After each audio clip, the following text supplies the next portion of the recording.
Hi guys, welcome back. I'm up here in the middle of nowhere, up in the Yorkshire Dales, and I'm out on the 450, as you can see behind me. I just thought I'd just take a few moments. I've not really done a review of the 450, I don't think. You know, I did a video when I got it built, but since then we've done quite a lot of miles on it, and it's proving to be a really valuable bike. It really is. Let's have a look. What we've got, if you've not seen this before, we've got a KTM 450 EXC. It's the 2017 model, so it was the generation that benefited a lot from a lot of improvements from the 16. It was a little bit lighter, and yeah, a lot of engine improvements. But we've got what I would describe as a lightweight adventure bike, and it really is proving to be really good. It really is. You know, we've done a Morocco trip on it. I've done quite a lot of travelling in the UK on it, in the Yorkshire Dales, through Wales, in the Lake District. My next sort of plan is a coast to coast run on it.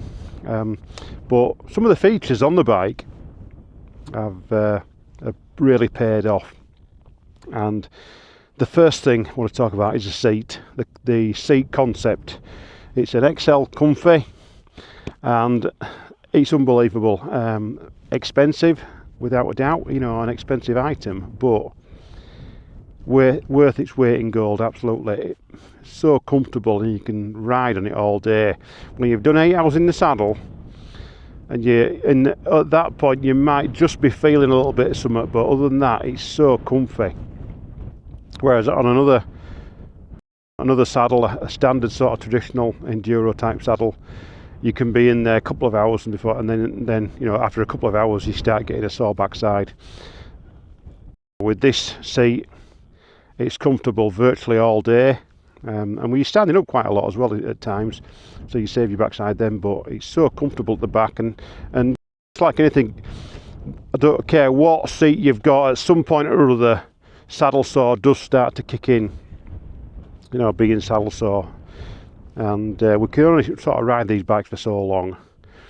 And an 8-hour day is a good day, I think, on a bike without getting saddle sore.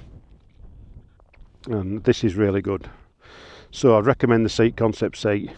We've got a rack on the back. It's a Tusk rack, and I've just got a cheap waterproof bag on, which has got some tools in there. It's got a booster pack just in case we flatten the battery.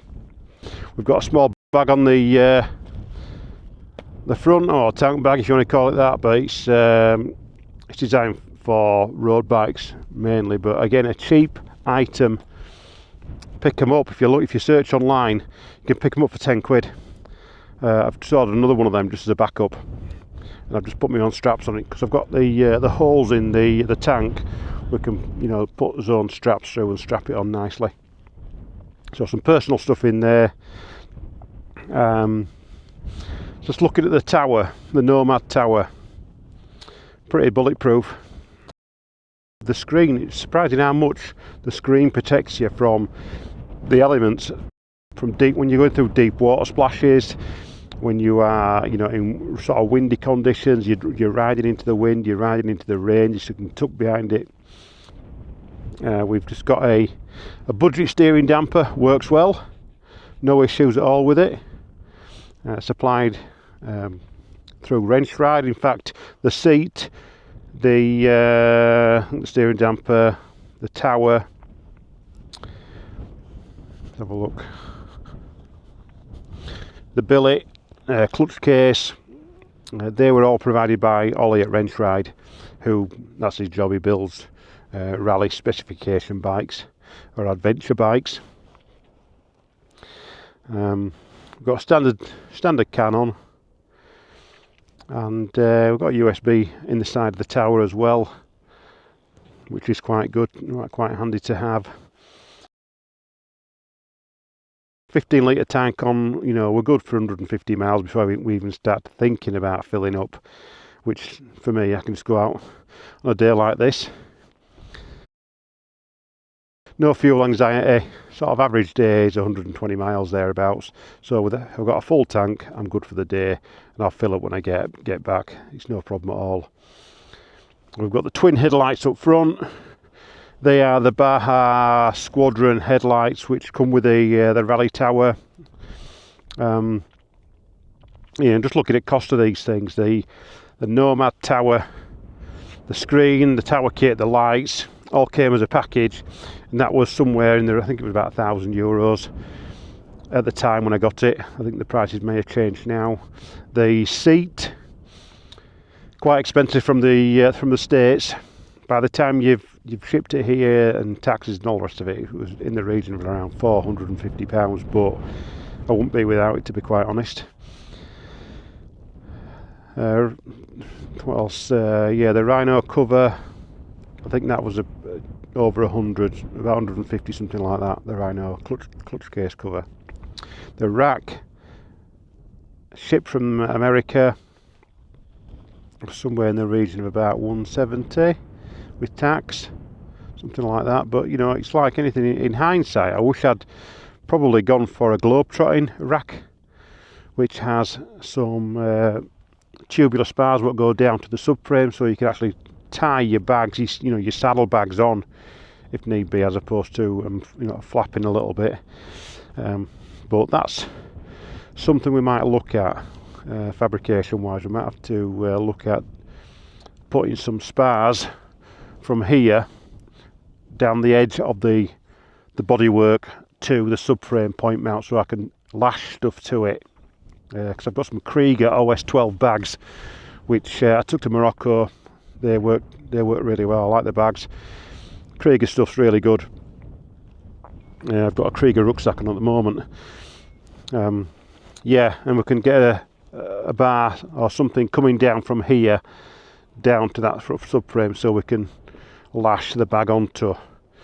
Got these just to protect the exhaust, and they have worked actually, because I did have a bit of a spill not too long ago, and it protected the exhaust, the tail can. Suspension wise, we've just got the bladder kit. We've got a KTM bladder, and we've got off-road valving system up front with KTM stuff. This original suspension was off my 2019 300 TPI, and it was just, when I sold that bike, convenient to swap the stuff over and keep the good stuff, and let the next buyer of the TPI decide what he wants to do with it. But yeah, we've got double tape mirrors, which I like. They're good, and we've got key ignition. So that's the bike. Tyres, we've got a Michelin Tracker on the back, a 120/90/18, which I'm liking actually. And they're cheap enough as well. And on the front we've got a Mitre C19 up front, a little bit worn, but it does the job. And exhaust, we've got the carbon Pro Carbon exhaust guard on. An absolute must, I'd say, if you're going to run a 4-stroke, get an exhaust guard on, because 4-stroke exhausts are like, they get really hot. So that's the 450. Let's get back exploring. And we're just getting ready for Serbia as well at the moment. So the 300 is ready. That's in the workshop at Eurotech. That's ready to be taken next week. So this is the bike of choice at the moment, and the 250 went a while ago. I sold that. I'm just waiting for another GPX to come. The little 250 air-cooled 4-stroke, the direct link one, 250E. So just fancied another small trail bike for sort of day-to-day runs, riding out from home. And this is for the bigger type of runs.